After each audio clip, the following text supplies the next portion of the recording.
안녕하세요. 즐거운 생각 박달성입니다. 오늘 일비할 책은 바빌론 부자들의 돈 버는 지혜입니다. 바빌론은 뭐 잘 아시겠지만 문명 6대 문명의 발성지 중에 하나인 유크라데스하고 티그라데스인가? 그 사이 지금으로 따지면은 어디죠? 이라크 지역이죠. 이라크 지역에서 어쨌든 오랫동안 번성한 문화였습니다. 지금은 뭐 그렇게 번성한다고 볼 수는 없겠죠. 어쨌든 어떻게 부자가 되는지 열심히 노력하는 게 중요한지 아니면 방향이 중요한지 그런 내용에 대해서 우리가 현대에도 배울 만한 게 있을 거라고 생각을 해봤습니다. 이 책의 주인공은 마차 제조업자예요. 근데 현실에서는 쌀떡이 떨어져가지고 보통 아내들이 그걸 걱정하죠. 남편도 걱정은 하겠습니다만 어쨌든 당장 밥은 아니겠죠. 거긴 밀을 했으니까 뭐 빵을 만들 그런 거는 아내가 하기 때문에 그런 문제가 있었고 자기 자신은 아주 친한 친구가 두 푼만 대출해 달라고 빌려 달라고 그러는데 그거를 빌려줄 수가 없었어요. 두 푼은 갖고 있었는데 당장 쌀이 없잖아요. 그런데 더 슬픈 일은 꿈에서 자기 자신은 돈 많은 부자였고 부인은 젊을 때처럼 예쁜 그런 사람이었습니다. 그래서 이렇게 하면 안 되겠다. 그래서 자손간 부자의 조언을 하긴 어, 받기로 합니다. 왜냐하면은 바꾸지 않고는 결과가 입력이 바뀌지 않으면 결과도 바뀌지 않을 가능성이 높겠죠. 자, 자승간 부자가 있었어요. 친구, 필경사예요. 그러니까 예전에는 지금처럼 전부 월급쟁이가 아니었죠. 예전에는 월급쟁이가 거의 없었고 거의 다 사업자였는데 지금으로 따지면 소상공인, 뭐 치킨집 사장 정도가 되겠죠. 필경사든 마차 제조업자든 똑같죠. 그렇게 가진 게 없는데도 불구하고 지금은 많은 거를 베푸면서도 재산은 늘어나기만 하니까 어떻게 이렇게 됐냐? 그 비밀이 뭐냐 그랬더니 필경사니까 대금업자하고도 거래를 하겠죠. 대금업자는 회계를 해야 되죠. 누구한테 얼마를 빌려줬고 언제 받아야 되는지 이자가 얼마인지 이런 걸 해야 되니까. 그래서 대금업자 중에 부자한테 물어봤대요. 어떻게 하면 제가 돈을 벌 수 있을까요? 그래서 딱 두 가지만 얘기했대요. 대금업자, 부자는. 뭐 대금업자든 누구든 상관없어요. 부자가 얘기를 한 게 소득이 10% 저축해라. 할 수 있냐? 네. 그리고 두 번째, 이게 더 중요해요.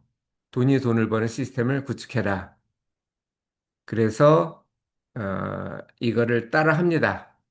그래서 처음에 투자를 했던 거는 그러니까 돈이 돈을 버는 시스템 구축은 실패했어요. 원금 자체를 실패했습니다. 왜냐하면은 친구 벽돌공이 보석 투자를 하는데 너도 투자를 해라. 그래서 투자했다가 다 날렸대요. 왜냐하면 벽돌공이 보석에 대해서 못 알겠어요. 그랬고 두 번째는 뭐 방패공 친구한테 빌려줘서 그거는 돈을 잘 받았는데 왜냐하면 그냥 소위 말하는 오퍼레이션 캐피탈이었기 때문에 방패공 제대로 하면 이자를 주겠죠. 근데 문제는 그 이자를 받아서 써버렸대요. 그 두 가지를 고쳐서 이 친구도 부자가 됩니다.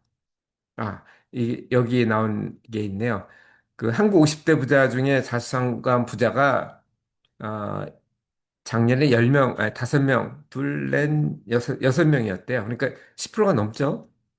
그리고 이거 말고도 자수성가한 부자가 있을 테니까 한국도 그렇게 미국만큼은 못하지만 괜찮은 나라 중에 하나인데 여기 보면 김재철 회장 같은 경우는 원래 전남 어디인가 거기서 배를 탔었죠. 참치잡이를 하다가 그걸로 돈을 벌어서 참치 통조림 회사도 인수를 하고 그리고 큰아들은 거기에서 원래 그 이쪽 해운업은 막대한 투자가 들어가야 되잖아요. 배를 건조하고 그 배를 뭐 한 2, 30년 정도 운영을 하니까. 그래서 금융 쪽으로 동원 증권인가요?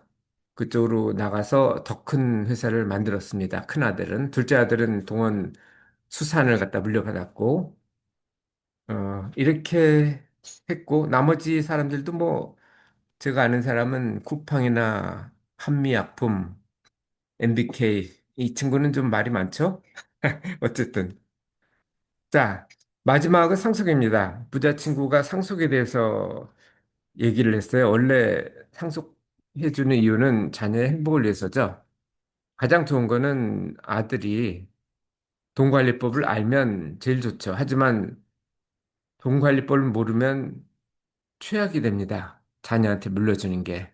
왜냐하면은 당장 상속을 받으면 부자가 되겠지만 돈 관리법을 모르면 늙을 때, 죽을 때는 비참하게 죽을 수도 있거든요. 그래서 이 친구 부자의 선택은 남조가 이제 돈 관리법을 안다는 거를 자기가 가르쳐 줬으니까 알잖아요. 멘토링을 해줬을 테니까. 그래서 차선책을 선택합니다. 돈 관리법을 아는 친지, 믿을 만한 친구겠죠.